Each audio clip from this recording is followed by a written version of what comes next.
வணக்கம். இந்திய நேரப்படி இரவு 8:30 மணி செய்திகள். முதலில் தலைப்பு செய்திகளை காணலாம். சென்னை வள்ளுவர் கோட்டத்தில் திமுக இளைஞரணி சார்பில் நடைபெற்ற முற்போக்கு புத்தக கண்காட்சியை பார்வையிட்டார் முதலமைச்சர் மு.க.ஸ்டாலின். சென்னையில் நாளை நடைபெறவிருந்த அதிமுக ஆர்ப்பாட்டம் ஒத்திவைக்கப்பட்டு வரும் 20ஆம் தேதி நடைபெறும் என அதிமுக தலைமை கழகம் அறிவிப்பு. தமிழகத்தில் ஒப்புதல் இல்லாமல் மேகதாதுவில் அணை கட்ட முடியாது. தமிழக நீர்வளத்துறை அமைச்சர் துரைமுருகன் விளக்கம். கேரள மாநிலம் சபரிமலை ஐயப்பன் திருக்கோவிலில் மண்டல பூஜை விழாவிற்காக இன்று கோவிலின் திருநடை திறப்பு. இனி விரிவான செய்திகளை காணலாம். சென்னை வள்ளுவர் கோட்டத்தில் திமுக இளைஞரணி சார்பில் நடைபெற்ற முற்போக்கு புத்தக கண்காட்சியை முதலமைச்சர் மு.க.ஸ்டாலின் பார்வையிட்டார். திமுகவின் 75ஆம் ஆண்டு நிறைவை முன்னிட்டு சென்னை வள்ளுவர் கோட்டத்தில் திமுக இளைஞரணி சார்பில் திமுக 75 அறிவு திருவிழா கடந்த 8ஆம் தேதி தொடங்கியது. இதையொட்டி அன்றைய தினம் தொடங்கப்பட்ட சென்னை முற்போக்கு புத்தக கண்காட்சி இன்றுடன் நிறைவடைகிறது. இதுகுறித்து முதலமைச்சர் மு.க.ஸ்டாலின் தனது எக்ஸ் தளத்தில் பதிவொன்றை பதிவிட்டுள்ளார்.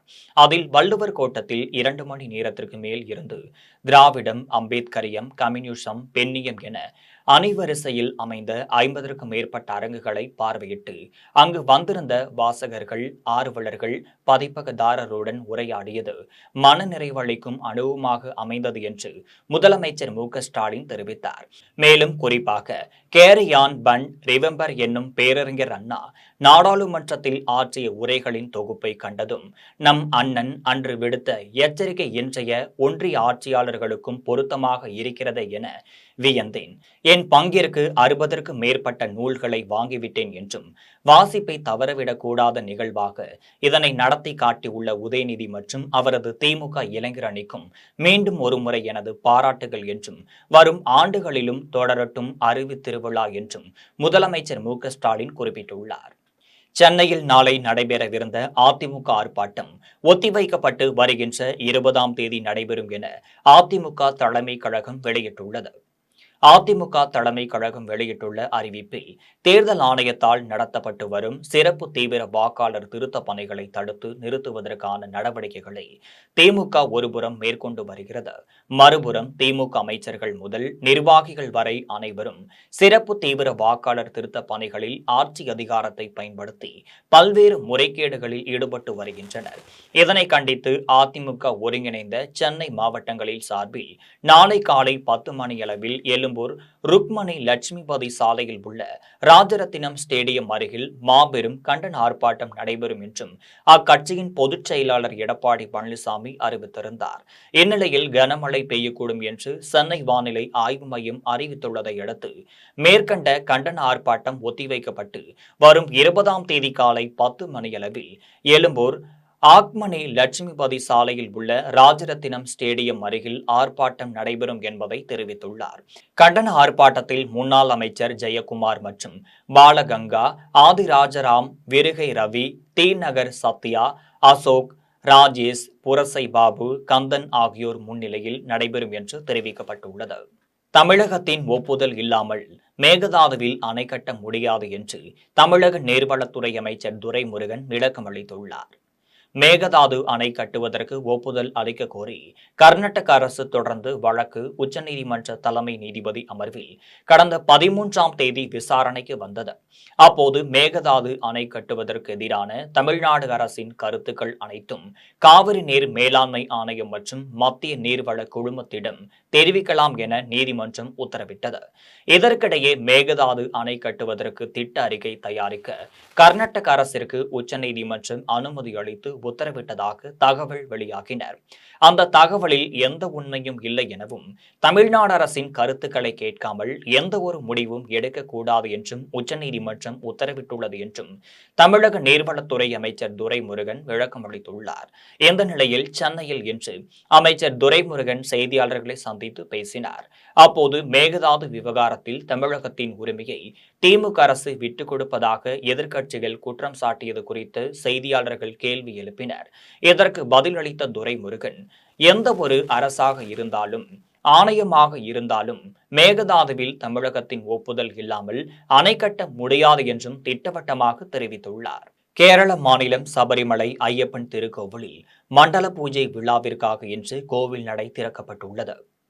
கேரள மாநிலம் பத்தனம்திட்டா மாவட்டத்தில் உலக பிரசித்தி பெற்ற சபரிமலை ஐயப்பன் திருக்கோவில் அமைந்துள்ளது.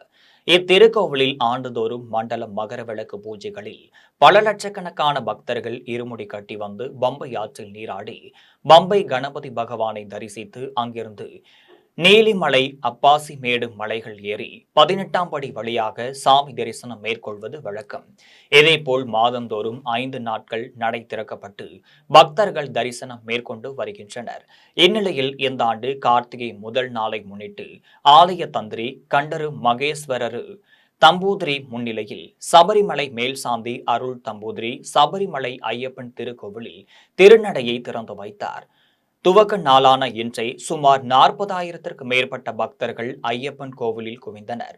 அதனைத் தொடர்ந்து இன்று அதிகாலை முதலே பம்பையில் காத்திருந்த ஐயப்பன் பக்தர்கள் நடை திறக்கப்பட்டதையொட்டி 18ஆம் படி வழியாக சன்னிதானத்தில் வந்து விண்ணை பிளக்கும் சரண கோஷத்துடன் சாமி தரிசனம் செய்தனர். தரிசனத்திற்காக வரும் பக்தர்களின் பாதுகாப்பை கருத்தில் கொண்டு கேரள ரிசர்வ் காவல்துறையினர், மத்திய ரிசர்வ் காவல்துறையினர் உட்பட 2000க்கும் மேற்பட்ட காவல்துறையினர் சபரிமலை சன்னிதானம், புள்ளிமேடு பாதை, பம்பை நிலக்கல் உள்ளிட்ட பகுதிகளில் பாதுகாப்பு பணியில் ஈடுபடுத்தப்பட்டுள்ளனர். வெளிநாடுகளிலிருந்து இருமுடி கட்டிக்கொண்டு இந்தியாவிற்கு வரும் யாத்ரீகர்களை விமானத்தில் பயணம் செய்வதற்கு அனுமதிக்க வேண்டும் என்று மதுரையில் காங்கிரஸ் தலைவர் செல்வ பெருந்தகை வலியுறுத்தியுள்ளார். சிவகங்கை மாவட்ட நிகழ்ச்சிகளில் கலந்து கொள்வதற்காக சென்னையிலிருந்து விமானம் மூலம் மதுரைக்கு வந்த காங்கிரஸ் தலைவர் செல்வ பெருந்தகை மதுரை விமான நிலையத்தில் செய்தியாளர்களை சந்தித்து பேசினார். அப்போது இந்துக்களுக்கென்று ஒரு இயக்கம் இருக்கிறது என்றும் பாஜக சொல்லிக் கொள்கிறது. ஆனால் கடந்த காலங்களில் சபரிமலைக்கு 48 நாட்கள் விரதம் இருந்து யாத்திரைக்காக செல்லும் பக்தர்களுக்கும் இன்று மிகப்பெரிய அதிர்ச்சியான கொடுமை நேர்ந்திருக்கிறது என்றும் இருமுடிகளை எடுத்துக்கொண்டு விமானத்தில் பயணம் செய்யக்கூடாது என உத்தரவிட்டுள்ளதை காங்கிரஸ் பேரியக்கம் வன்மையாக கண்டிக்கிறது என்றும் இதை உடனே பிரதமர் நரேந்திர மோடியும் விமான போக்குவரத்து துறை அமைச்சரும் தலையிட்டு எப்போதும் போல வெளிநாடுகளிலிருந்தும் இருமுடி கட்டிக்கொண்டு இந்தியாவிற்கு வரும் யாத்திரைகளை விமானத்தில் பயணம் செய்வதற்கு அனுமதிக்க வேண்டும் என செல்வ பெருந்தகை தெரிவித்தார். மேலும் வெங்கட்ராமன் தொழில்துறை அமைச்சராக இருந்தபோது காங்கிரஸ் கட்சியின் காமராஜர் ஆட்சி காலத்தில் கிண்டி சிப்காட் உள்ளிட்ட ஏகப்பட்ட தொழில்துறைகள் கொண்டுவரப்பட்டது என்றும் மன்மோகன் சிங் ஆட்சி காலத்தில் இந்தியாவில் நிறைய அந்நிய முதலீடு கொண்டுவரப்பட்டுள்ளதில் முதன்மை மாநிலமாக தமிழகம் விளங்குகிறது என்றும் செல்வ பெருந்தகை தெரிவித்தார். இல்லையா நம்ம சொன்ன பிறகு இன்னும் வரல, வாய் திறக்க சொல்லுங்க, வாபஸ் வாங்கலையா? இந்து மக்களுக்காக ஒரு இயக்கம் இருக்கிறது என்று பாஜக சொல்லிக் கொள்ளுகிறது. ஆனால் கடந்த காலங்களில் சபரிமலைக்கு 48 நாட்கள் விரதம் இருந்து யாத்திரை செல்லும் பக்தர்களுக்கு இன்று ஒரு மிகப்பெரிய அதிர்ச்சியான கொடுமை நேர்ந்திருக்கிறது. இருமுடிகளை எடுத்துக்கொண்டு விமானத்தில் பயணம் செய்யக்கூடாது என்று உத்தரவு வந்திருக்கிறது. இதை வன்மையாக காங்கிரஸ் பேரியக்கம் கண்டிக்கிறது. உடனே பிரதமர் அவர்களும் விமான போக்குவரத்து துறை அமைச்சரும் இதில் தலையிட்டு எப்பொழுதும் போல் இந்தியாவில் வெளிநாடுகளில் இருந்த யாத்ரீகள் இருமுடி எடுத்துக்கொண்டு பயணம் செய்வதற்கு விமானத்தில் அனுமதிக்க வேண்டும். வேப்பூரை அடுத்த பாசார் கிராமத்தில் தேமுதிகவின் மக்கள் உரிமை மீட்பு மாநில மாநாடு நடைபெறுவதற்கான பந்தக்கால் நடும் நிகழ்ச்சி தேமுதிகவின் பொருளாளர் LK சதீஷ் தலைமையில் நடைபெற்றது. கடலூர் மாவட்டம் வேப்பூரை அடுத்துள்ள பாசார் கிராமத்தில் தனியாருக்கு சொந்தமான 130 ஏக்கர் பரப்பளவில் தேசிய முற்போக்கு திராவிட கழகத்தின் மக்கள் உரிமை மீட்பு மாநாடு 2.0 என்ற தலைப்பில் மாநில அளவிலான மாநாடு ஜனவரி 9ஆம் தேதி நடைபெற உள்ளது. இதற்காக மாநாட்டு திடலில் பந்தக்கால் நடும் விழா என்று கட்சியின் பொருளாளர் LK சுதீஷ் தலைமையில் நடைபெற்றது. முன்னதாக மறைந்த கேப்டன் விஜயகாந்தின் புகைப்படத்திற்கும் மாலை அணிவித்து யாகம் வளர்க்கப்பட்டு மாநாட்டு பந்தல்கால் அமைக்கும் பணி நடைபெற்றது. நிகழ்ச்சியை தொடர்ந்து தேமுதிகவின் பொருளாளர் சுதீஷ் செய்தியாளர்களை சந்தித்து பேசினார். அப்போது 2026ஆம் ஆண்டு நடைபெறும் சட்டமன்ற தேர்தலுக்கான கூட்டணி குறித்து மாநாட்டில் அறிவிக்கப்படும் என்றும் தெரிவித்தார். நிகழ்ச்சியில் பார்த்த சாரதி, மாவட்ட செயலாளர்கள் சிவக்கொழுந்து, உமாநாத், ஒன்றிய செயலாளர்கள் சேகர், பச்சமுத்து, மாவட்ட நிர்வாகிகள் குமரவேல், ஆறுமுகம் உள்ளிட்ட மாநில, மாவட்ட, ஒன்றிய பொறுப்பாளர்கள் என ஏராளமானோர் கலந்து கொண்டனர். ஜனவரி 9ஆம் தேதி தேசிய முற்போக்கு சபையில் நடத்திருக்கின்ற மக்கள் உரிமை மீட்பு மாநாடு 2.0 அதற்காக இன்று அடிக்கல் நாட்டியிருக்கோம். நாங்கள் இந்த மாநாடு கிட்டத்தட்ட 150 ஏக்கரால் மாநாடுக்கு திடலிருந்து தெரிவு செய்திருக்கோம். அதே போல் கார் பார்க்கிங் 4 பகுதியில் கிட்டத்தட்ட சொல்லுவாங்க, பின்னாடி சொல்கிறோம். அதெல்லாம் அது வந்து இது ஆரம்பிச்சிருக்கு இல்லையா, மாநாடு பண்ணி பின்னாடி சொல்கிறோம். அது ஜனவரி 1ஆம் தேதி மேலே சொல்கிறோம். அது மாநாட்டில் கூட்டணி அறிவிப்பீங்களா சார்? அதான் ஆல்ரெடி எங்கள் பொதுச்செயலர் சொல்லியிருக்காங்க இல்லையா, மாநாட்டில் எங்களுடைய நிலைப்பாடு கண்டிப்பாக நாங்கள் அறிவிப்போம். காட்டுமன்னார் கோவிலை அடுத்த அறந்தாங்கி புனித அந்தோணியர் உயர் பள்ளியில் பொது சுகாதார மற்றும் நோய் தடுப்பு மருந்து துறை சார்பில் நலன் காக்கும் ஸ்டாலின் சிறப்பு மருத்துவ முகாம் நடைபெற்றது. தமிழக முதலமைச்சர் மு.க. ஸ்டாலின் உத்தரவின் பேரிலும் வேளாண்மை உழவர் நலத்துறை அமைச்சர் எம்.ஆர்.கே. பன்னீர்செல்வம் அறிவுறுத்தலின் பேரிலும் கடலூர் மாவட்டத்தில் ஒவ்வொரு மாதமும் சனிக்கிழமை தோறும் நலன் காக்கும் ஸ்டாலின் சிறப்பு மருத்துவ முகாம் நடைபெற்று வருகிறது. அதன்படி அறந்தாங்கி கிராமத்தில் நடைபெற்ற மருத்துவ முகாமிற்கு சட்டமன்ற உறுப்பினர் சிந்தனை செல்வன் தலைமை தாங்கி துவக்கி வைத்தார். கடலூர் மாவட்ட மருத்துவக் கல்லூரி முதல்வர் திருப்பதி, கல்விக்குழு தலைவர் முத்துசாமி, பேரூராட்சி மன்ற தலைவர் கணேசமூர்த்தி ஆகியோர் முன்னிலை வகித்தனர். மாவட்ட சுகாதார அலுவலர் பொறுக்கொடி அனைவரையும் வரவேற்றார். முகாமில் பல்வேறு மருத்துவமனைகளில் இருந்து வரவழைக்கப்பட்ட மருத்துவ வல்லுநர்கள் உள்ளிட்ட மருத்துவ குழுவினர் பங்கேற்று இருதயம், நரம்பியல், நுரையீரல், எலும்பு முறிவு, தோல், கண், பல், நீரிழிவு உள்ளிட்ட 29 வகையான நோய்களுக்கு சிகிச்சை அளித்தனர். மேலும் எக்கோ, இசிஜி ஸ்கேன், கர்ப்பப்பை வாய் புற்றுநோய், காச நோய், தொழுநோய், இரத்த அழுத்தம், இரத்த மாதிரி ஆகிய பரிசோதனைகளையும் மேற்கொண்டனர். முகாமில் மருத்துவத்துறை சார்பில் பல்வேறு நலத்திட்ட உதவிகள் வழங்கப்பட்டது. முகாமில் 1500க்கும் மேற்பட்டோர் கலந்து கொண்டு பயன்பெற்றனர். முகாமில் காட்டுமன்னார் கோவில் அரசு மருத்துவமனை தலைமை மருத்துவர் ஜெயச்செல்வி, மருத்துவர் வெங்கடேசன், கல்விக்குழு உறுப்பினர்கள் பழஞ்சநல்லூர் பாஸ்கர், பவுல்ராஜ் உள்ளிட்ட பலர் கலந்து கொண்டனர். முகாம் இறுதியில் ஆயங்குடி வட்டார மருத்துவ அலுவலர் தங்கத்துரை நன்றி தெரிவித்தார். திமுக கூட்டணி 4.5 ஆண்டுகளில் எந்த வேலையும் பார்க்கவில்லை என்றும் மத்திய அரசு கொண்டு வரும் எல்லா திட்டங்களையும் எதிர்பார்த்துதான் அவர்களது வேலை என்றும் சென்னை சேத்துப்பட்டில் நடைபெற்ற ஆலோசனை கூட்டத்தில் நயினார் நாகேந்திரன் தெரிவித்துள்ளார். சேத்துப்பட்டில் உள்ள தி மலையாளி கிளப்பில் நடைபெற்ற பாஜகவின் தேசிய மொழிகள் பிரிவின் ஆலோசனை கூட்டத்தில் தமிழக பாஜக மாநில தலைவர் நயினார் நாகேந்திரன் கலந்து கொண்டு நிர்வாகிகளுக்கு ஆலோசனைகளை வழங்கினார். நிகழ்ச்சியை தொடர்ந்து நயினார் நாகேந்திரன் செய்தியாளர்களை சந்தித்து பேசினார். அப்போது 19ஆம் தேதி மதியம் 12:30 மணிக்கு கோவை விமான நிலையம் வரும் பிரதமருக்கு வரவேற்பு அளிக்கப்பட உள்ளது என்றும், தொடர்ந்து கொடிசிய அரங்கில் நடைபெறும் நிகழ்ச்சியில் கலந்து கொள்கிறார் என்றும், மாலை டெல்லி திரும்புகிறார். அந்த நாளில் கட்சி தொடர்பான எந்தவிதமான ஆலோசனை கூட்டமும் நடைபெறாது என்றும் தெரிவித்தார். மேலும் எஸ்ஐஆர் என்பது பூதாகரமான போலியான நிகழ்ச்சி என்பது போல உருவாக்கி கொண்டிருக்கிறார்கள் எனவும், திமுக கூட்டணி 4.5 ஆண்டுகளில் எந்த வேலையும் பார்க்கவில்லை என்றும், மத்திய அரசு கொண்டு வரும் எல்லா திட்டங்களையும் எதிர்பார்த்துதான் அவர்களது வேலை என்றும், இந்திய குடியுரிமை சட்டத்தின் மூலம் எல்லா இஸ்லாமியர்களையும் வெளியேற்றி விடுவார்கள் என்று தெரிவித்தனர். குடியுரிமை சட்டம் வந்த பிறகு எந்த பாதிப்பும் இல்லாமல் இஸ்லாமியர் அண்ணன் தம்பியாக நன்றாக உள்ளனர் எனவும் நயினார் நாகேந்திரன் தெரிவித்துள்ளார். மத்திய அரசு கொண்டு வந்த எல்லா திட்டங்களையும் எதிர்க்கிறது தான் அவங்களுடைய வேலை. இந்திய குடியுரிமை சட்டம் கொண்டு வந்தாங்க, எல்லா இஸ்லாமியர்களையும் வெளியேற்றுவாங்க அப்படின்னா. குடியுரிமை சட்டம் வந்துச்சு, ஆர்ப்பாட்டம் நடத்துனாங்க, போராட்டம் நடத்துனாங்க. ஒரு இஸ்லாமியர்களோட எந்த பாதிப்பு இல்லாமல் இன்னும் அண்ணன் தம்பியா மாமன் வச்சாலும் நல்லா தான். உண்மையிலே இந்த மாதிரி பிரிவினைவாதத்தை தூண்டி விடுவது நம்முடைய முதலமைச்சர். நீட்டு தேர்வு கொண்டு வந்துடணும்னு சொன்னாங்க, ஆட்சி பொறுப்பு 4 வருஷம் ஆச்சு, அது என்ன ஆச்சுன்னே தெரியல. சொன்னது எதுவுமே செய்யறதில்லை. காரைக்காலில் அரசு கல்லூரி உதவி பேராசிரியர்களுக்கு பதவி உயர்வு வழங்க வேண்டும் என வலியுறுத்தி 100க்கும் மேற்பட்ட உதவி பேராசிரியர்கள் உண்ணாவிரத போராட்டத்தில் ஈடுபட்டுள்ளனர். புதுச்சேரி மாநிலத்தில் செயல்படும் அரசு கல்லூரிகளில் 300க்கும் மேற்பட்ட உதவி பேராசிரியர்கள் பணிபுரிந்து வரும் நிலையில் பணி உயர்வு வழங்க வேண்டும் என வலியுறுத்தி கடந்த 15 ஆண்டுகளுக்கு மேலாக பல்வேறு கட்ட போராட்டங்களை நடத்தி வருகின்றனர். இந்நிலையில் இன்று புதுச்சேரி மாநிலம் காரைக்கால் மாவட்டத்தில் செயல்படும் அறிஞர் அண்ணா அரசு கலை கல்லூரி வாயிலில் பல்வேறு அரசு கல்லூரிகளைச் சேர்ந்த 100க்கும் மேற்பட்ட உதவி பேராசிரியர்கள் உண்ணாவிரத போராட்டத்தில் ஈடுபட்டனர். அப்போது தங்களுக்கு 15 ஆண்டுகளாக நிலுவையில் உள்ள பதவி உயர்வை உடனடியாக வழங்க வேண்டும் என வலியுறுத்தினர். மேலும் தங்களது போராட்டத்திற்கு அரசு நடவடிக்கை எடுக்கவில்லை என்றால் போராட்டம் தொடரும் என்றும் அரசு கல்லூரி உதவி பேராசிரியர்கள் எச்சரிக்கை விடுத்துள்ளனர். எங்களுடைய பதவி உயர்வுக்காகவும் ஊதிய உயர்வுக்காகவும் நாங்கள் இங்கே கூடியிருக்கிறோம்.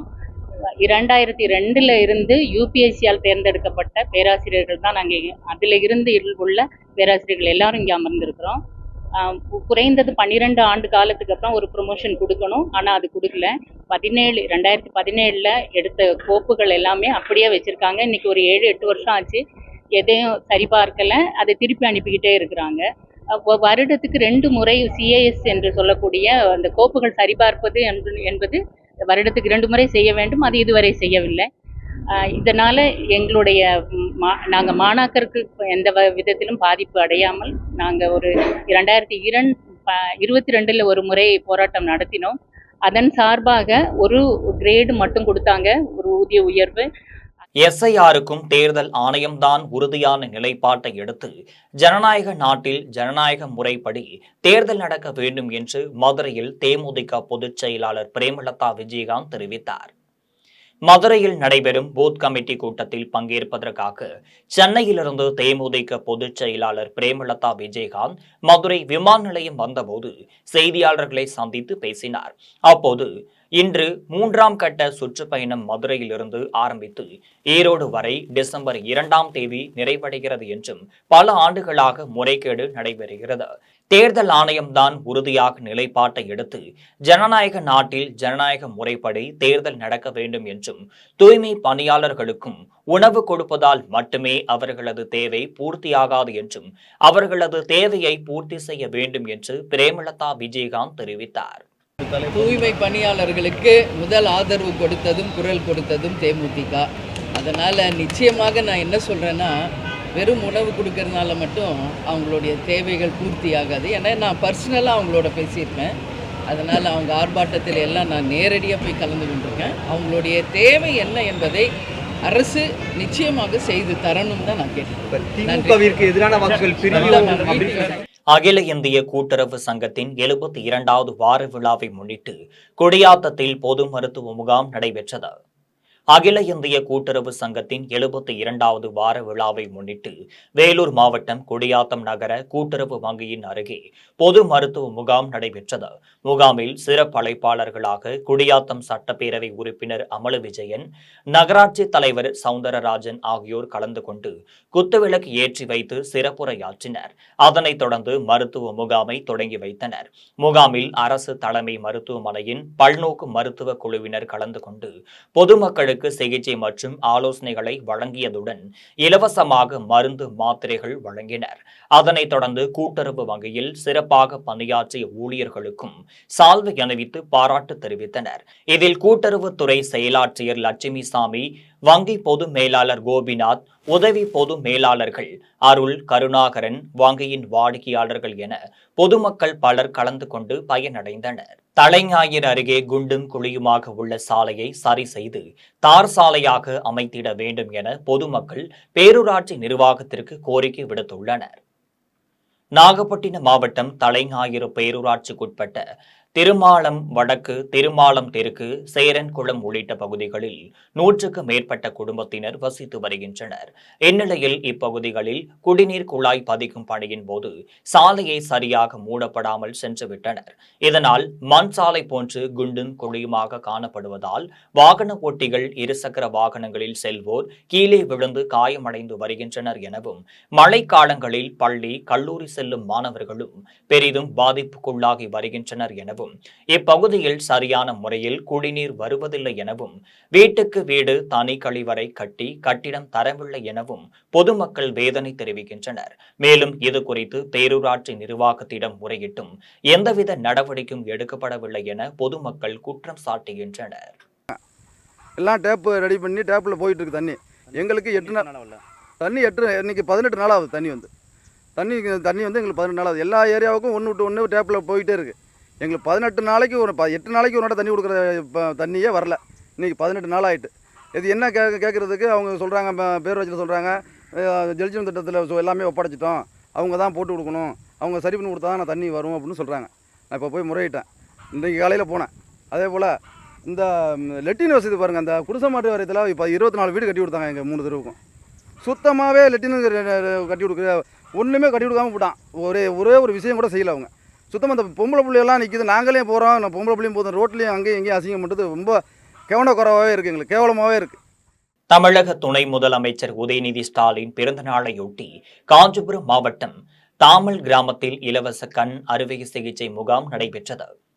தமிழ்நாடு துணை முதலமைச்சரும் திமுக இளைஞரணி செயலாளருமான உதயநிதி ஸ்டாலின் பிறந்த நாளையொட்டி காஞ்சிபுரம் மாவட்ட திமுக சார்பில் காஞ்சிபுரம் தெற்கு மாவட்ட தலைமை செயற்குழு உறுப்பினர் MS சுகுமார் ஏற்பாட்டில் தாமல் கிராமத்தில் உள்ள சமுதாய நலக்கூடத்தில் இலவச கண் பரிசோதனை மற்றும் கண்புரை அறுவை சிகிச்சை முகாம் நடைபெற்றது.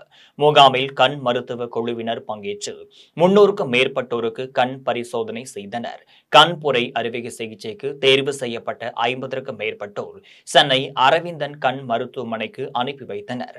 முகாமில் சிறப்பு அழைப்பாளர்களாக காஞ்சிபுரம் சட்டமன்ற உறுப்பினர் எழிலரசன், காஞ்சிபுரம் மாவட்ட ஒன்றிய குழு துணைத் தலைவர் நித்யா சுகுமார் ஆகியோர் பங்கேற்று கண் பரிசோதனை செய்து கொண்டவர்களின் கண் கண்ணாடி தேவைப்படுபவர்களுக்கும் இலவசமாக கண் கண்ணாடிகளை வழங்கினர்.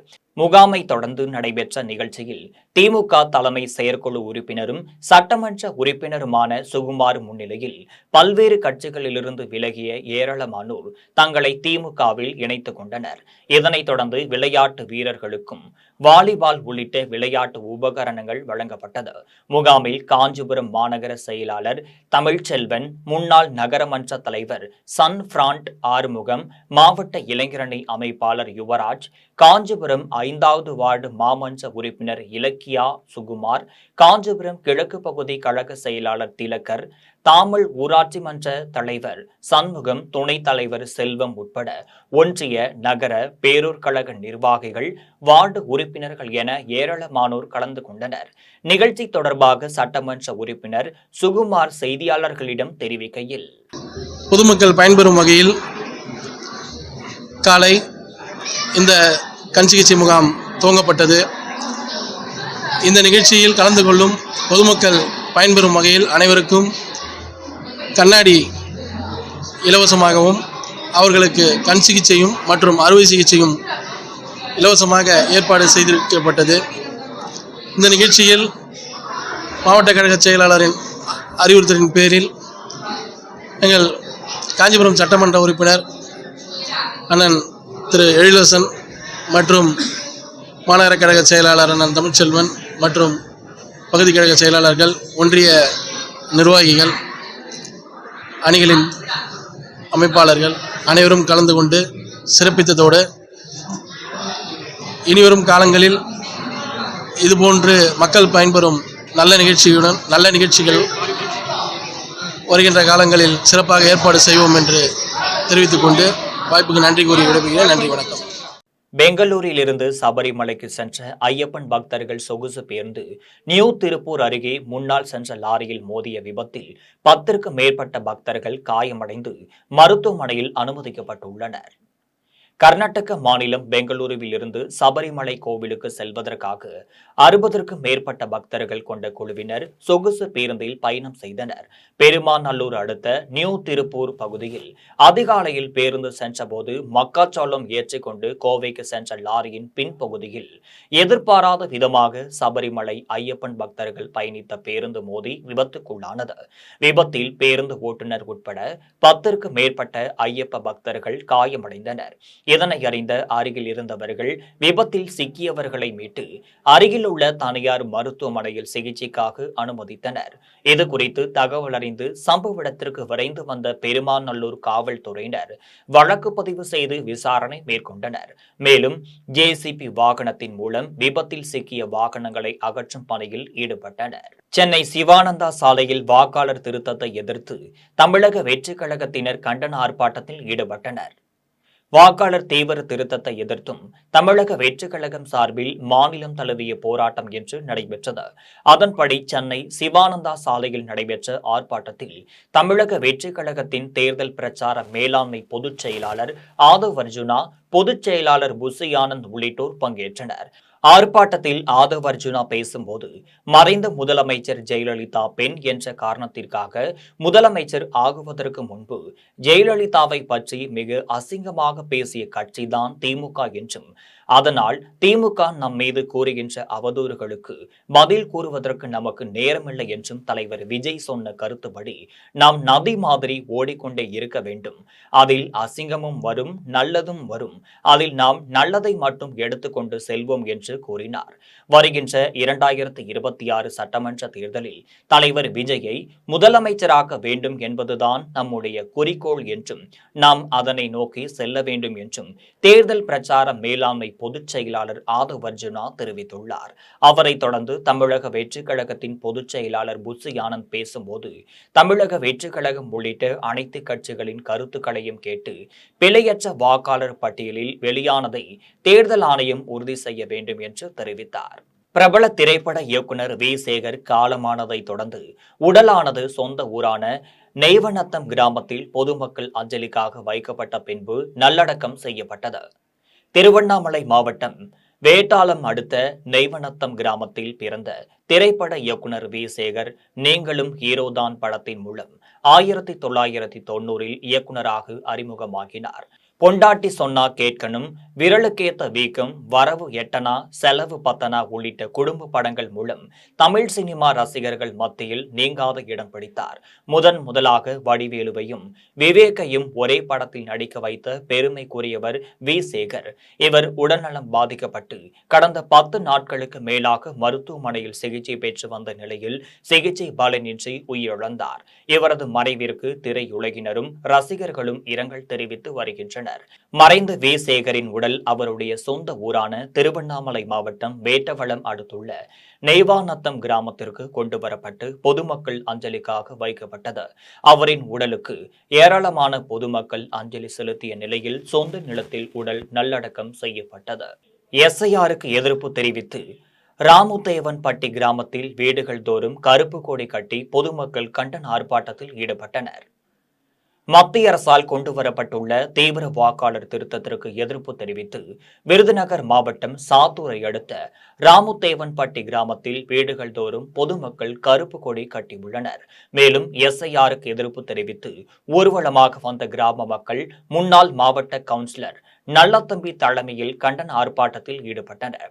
அப்போது எஸ்ஐஆர் என்ற பெயரில் தமிழகத்தின் வாக்குரிமையை பறிக்கும் மத்திய மோடி அரசின் நடவடிக்கையை திரும்ப பெற வேண்டும் என வலியுறுத்தினர். இதில் 200க்கும் மேற்பட்ட பொதுமக்கள் கையில் கருப்பு கொடி ஏந்தி கண்டன கோஷங்களை மத்திய அரசிற்கு எதிராக எழுப்பியுள்ளனர்.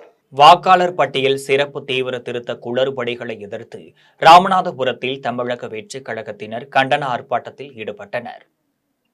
தமிழக மக்களின் வாக்குரிமையை பறிக்கும் வாக்காளர் பட்டியல் சிறப்பு தீவிர திருத்த குளறுபடிகளை எதிர்த்து ராமநாதபுரம் அரண்மனை முன்பு தமிழக வெற்றிக் கழகத்தின் மாவட்ட செயலாளர் மலர்விழி ஜெயபாலா தலைமையில் கிழக்கு மற்றும் மேற்கு மாவட்ட கழகத்தினர் இணைந்து கொட்டு மழையிலும் கண்டன ஆர்ப்பாட்டத்தில் ஈடுபட்டனர். இதில் ராமநாதபுரம் மாவட்ட மாணவரணி மற்றும் இளைஞரணியின் தமிழ் ஒன்றிய செயலாளர்கள் ரஞ்சன், அல்லு, நிசாத், ராமநாதபுரம் மகளிர் அணியினர், ராமேஸ்வரம் நகர நிர்வாகிகள் என பலர் கலந்து கொண்டனர். திருவேற்காடு பகுதியில் கஞ்சா விற்பனையில் ஈடுபட்ட 2வரை காவல்துறையினர் கைது செய்து அவர்களிடம் இருந்த 23 கிலோ கஞ்சாவை பறிமுதல் செய்தனர். சென்னையை அடுத்த திருவேற்காடு பகுதியில் கஞ்சா விற்பனை நடைபெறுவதாக காவல்துறையினருக்கு ரகசிய தகவல் கிடைத்தது. தகவலின் பேரில் பூந்தமல்லி மதுவிலக்கு காவல் ஆய்வாளர் சுபாஷினி தலைமையிலான காவல்துறையினர் திருவேற்காடு பகுதியில் சோதனையில் ஈடுபட்டனர். அப்போது திருவேற்காடு கோலடி மைதானத்தில் சந்தேகத்திற்குரிய வகையில் கையில் பைகளுடன் நின்று கொண்டிருந்த 2 பேரை பிடித்து சோதனை செய்ததில் அவர்களது 2 பைகளிலும் 23 கிலோ கஞ்சா இருப்பது தெரியவந்தது. இதையடுத்து நாமக்கல் மாவட்டத்தைச் சேர்ந்த சுரேஷ் தீனதயாளன் ஆகிய இருவரையும் காவல்துறையினர் கைது செய்ததுடன் 23 கிலோ கஞ்சாவை பறிமுதல் செய்தனர். அதன் பின்னர் இருவரையும் நீதிமன்றத்தில் ஆஜர்படுத்தி சிறையில் அடைத்தனர். தமிழகத்தில் மேற்கொள்ளப்பட்டு வரும் சிறப்பு வாக்காளர் திருத்த பணியை நிறுத்த கோரி விழுப்புரத்தில் தமிழக வெற்றிக் கழகத்தினர் கண்டன ஆர்ப்பாட்டத்தில் ஈடுபட்டனர். தமிழகம் முழுவதும் மாவட்ட தலைநகரங்களில் தமிழக வெற்றிக் கழகம் சார்பில் SIR-ஐ கண்டித்து கண்டன ஆர்ப்பாட்டம் நடைபெற்று வருகிறது. அதன் ஒரு பகுதியாக விழுப்புரம் புதிய பேருந்து நிலையம் அருகே உள்ள நகராட்சி திடலில் மத்திய பாஜக அரசின் கைப்பாவையாக மாறியுள்ள தேர்தல் ஆணையத்தை கண்டித்து தமிழக வெற்றிக் கழகம் சார்பில் விழுப்புரம் மாவட்ட நிர்வாகிகள் வடிவேல், குஷிமோகன் ஆகியோர் தலைமையில் தமிழக வெற்றிக் கழகத்தினர் கண்டன ஆர்ப்பாட்டத்தில் ஈடுபட்டனர். அப்போது தேர்தல் ஆணையத்தின் மூலம் தமிழகத்தில் நடைபெற்று வரும் சிறப்பு வாக்காளர் திருத்த பணிகளை நிறுத்த வேண்டும் என வலியுறுத்தினர். ஆர்ப்பாட்டத்தில் 1000க்கும் மேற்பட்ட தமிழக வெற்றிக் கழகத்தினர் கலந்து கொண்டு மக்கள் வாக்களிக்கும் உரிமையை பறிக்காதே, எங்கள் ஓட்டு எங்கள் உரிமை, அதனை பறிக்காதே, வாக்குரிமை பிறப்புரிமை என்பன உள்ளிட்ட பல்வேறு வாசகங்கள் அடங்கிய பதாகைகளை கையில் ஏந்தியபடி பாஜக அரசிற்கு எதிராக கண்டன கோஷங்களை எழுப்பினர். 2026ஆம் ஆண்டு தமிழகத்தில் நடைபெறவுள்ள சட்டமன்ற தேர்தலில் பாரதிய ஜனதா கட்சியின் வேட்பாளர் முதலமைச்சர் ஆவார் என்றும் பாஜக அமோக வெற்றி பெறும் என்றும் திண்டுக்கல் மாவட்டம் கன்னிவாடியில் பீகார் தேர்தல் வெற்றியை கொண்டாடிய போது பாஜக ஒன்றிய தலைவர் துர்கா தேவிஜி தெரிவித்தார். பீகார் மாநிலத்தில் 2 கட்டங்களாக நடைபெற்ற சட்டமன்ற தேர்தலில் தேசிய கூட்டணி கட்சி 204 தொகுதிகளில் அமோகமாக வெற்றி பெற்றது. இந்த வெற்றியை பாஜகவினர் பட்டாசு வெடித்தும் பொதுமக்களுக்கு இனிப்புகள் வழங்கியும் கொண்டாடி மகிழ்ந்தனர். அதன்படி திண்டுக்கல் மாவட்டம் ரெட்டியார் சத்திரம் ஒன்றியத்திற்குட்பட்ட கன்னிவாடியில் ஒன்றிய தலைவர் துர்கா தேவிஜி தலைமையில் பாஜகவினர் கலந்து கொண்டு பாரதிய ஜனதா கட்சியின் கூட்டணி வெற்றியை பட்டாசு வெடித்தும் பொதுமக்களுக்கு இனிப்புகள் வழங்கியும் சிறப்பாக கொண்டாடி மகிழ்ந்தனர். நிகழ்ச்சியை தொடர்ந்து ஒன்றிய தலைவர் துர்கா தேவிஜி செய்தியாளர்களை சந்தித்து பேசினார். அப்போது 2026ஆம் ஆண்டு தமிழகத்தில் நடைபெறவுள்ள சட்டமன்ற தேர்தலில் பாரதிய ஜனதா கட்சியின் வேட்பாளர் முதலமைச்சர் ஆவார் என்றும் பாஜக அமோக வெற்றி பெறும் என்றும் துர்கா தேவிஜி தெரிவித்தார். நிகழ்ச்சியில் பொதுச் செயலாளர்கள் ஐயனார், காளிதாஸ், ஸ்ரீ ராமபுரம் முருகன், பழனிவேல் உட்பட மாநில, மாவட்ட, ஒன்றிய கிளை நிர்வாகிகள் பலர் கலந்து கொண்டனர். ஜெயங்கொண்டம் அடுத்த தேவாமங்கலத்தில் பிரசித்தி பெற்ற ஸ்ரீ தர்ம சாஸ்தா ஆலயத்தில் கும்பாபிஷேக விழா வெகு விமரிசையாக கொண்டாடப்பட்டது. அரியலூர் மாவட்டம் ஜெயங்கொண்டம் அடுத்த தேவாமங்கலம் கிராமத்தில் ஐயப்ப பக்தர்கள் அதிக அளவில் வசித்து வருகின்றனர். இவர்கள் தங்களுடைய சொந்த ஊரில் ஐயப்பனுக்கு என்று தனி கோவிலை அமைக்க முடிவு செய்து பக்தர்களின் நிதி உதவியுடன் ஸ்ரீ தர்மசாஸ்தாவிற்கு கோவிலை எழுப்பி கும்பாபிஷேக விழாவிற்கு ஏற்பாடு செய்தனர். அதன்படி கடந்த 14ஆம் தேதி கொடியேற்றத்துடன் கும்பாபிஷேக பணிகள் தொடங்கியது. விழாவில் முன்னதாக கணபதி ஹோமம், நவக்கிரக ஹோமம், லட்சுமி ஹோமம், கோபூஜை உள்ளிட்ட பல்வேறு சிறப்பு பூஜைகள் நடைபெற்றது. அதன் பின்னர் இன்று காலையில் யாகசாலை பூஜையில் பூஜிக்கப்பட்ட புனித நீர் கலசங்களை மேலதாள வாத்தியங்களுடன் ஐயப்ப சிவசாரியர்கள் வேத மந்திரங்கள் முழங்க தர்மசாஸ்தா கோவிலின் கோபுரத்திற்கு எடுத்து சென்று கலசத்தின் மீது புனித நீரை ஊற்றி கும்பாபிஷேகத்தை சிறப்பாக நடத்தினர். அதன் பின்னர் கோவிலில் திரண்டிருந்த பக்தர்கள் மீது புனித நீரை தெளித்தனர். அப்போது கோவிலில் திரண்டிருந்த பக்தர்கள் சுவாமியே சரணம் ஐயப்பா என கரகோஷங்களை எழுப்பினர். அதனைத் தொடர்ந்து தர்மசாஸ்தாவிற்கு சிறப்பு அபிஷேகம் மற்றும் மகா தீபார்த்தனை காட்டப்பட்டு பக்தர்களுக்கு அருட்பிரசாதம் மற்றும் அன்னதானம் வழங்கப்பட்டது. ஐப்பொன்னால் 18 படிகளை அமைத்து தத்துருவமாக ஐயப்பன் சிலை வடிவமைக்கப்பட்டதால் சபரிமலையை நினைவுபடுத்தியதாக ஐயப்ப பக்தர்கள் நெகிழ்ச்சியடைந்தனர். விழாவிற்கான ஏற்பாடுகளை ஊர் முக்கியஸ்தர்கள் மற்றும் கிராம நாட்டாமைகள் செய்திருந்தனர். விழாவில் தேவமங்கலம் மற்றும் சுற்றுவட்டார கிராமங்களைச் சேர்ந்த ஆயிரக்கணக்கான பக்தர்கள் பங்கேற்று சுவாமி தரிசனம் செய்தனர். மீண்டும் ஜெம் தலைப்பு செய்திகள். சென்னை வள்ளுவர் கோட்டத்தில் திமுக இளைஞரணி சார்பில் நடைபெற்ற முற்போக்கு புத்தக கண்காட்சியை பார்வையிட்டார் முதலமைச்சர் மு.க.ஸ்டாலின். சென்னையில் நாளை நடைபெறவிருந்த அதிமுக ஆர்ப்பாட்டம் ஒத்திவைக்கப்பட்டு வரும் 20ஆம் தேதி நடைபெறும் என அதிமுக தலைமை கழகம் அறிவிப்பு. தமிழகத்தில் ஒப்புதல் இல்லாமல் மேகதாதுவில் அணை கட்ட முடியாது. தமிழக நீர்வளத்துறை அமைச்சர் துரைமுருகன் விளக்கம். கேரள மாநிலம் சபரிமலை ஐயப்பன் திருக்கோவிலில் மண்டல பூஜை விழாவிற்காக இன்று கோவிலின் திருநடை திறப்பு. இத்துடன் ஜெம் செய்திகள் நிறைவடைகின்றனர். மீண்டும் செய்திகள் நள்ளிரவு 12 மணிக்கு. உடனுக்குடன் செய்திகளை காண gemlive.tv என்ற இணையதளத்தில் இணைந்திருங்கள். நன்றி, வணக்கம்.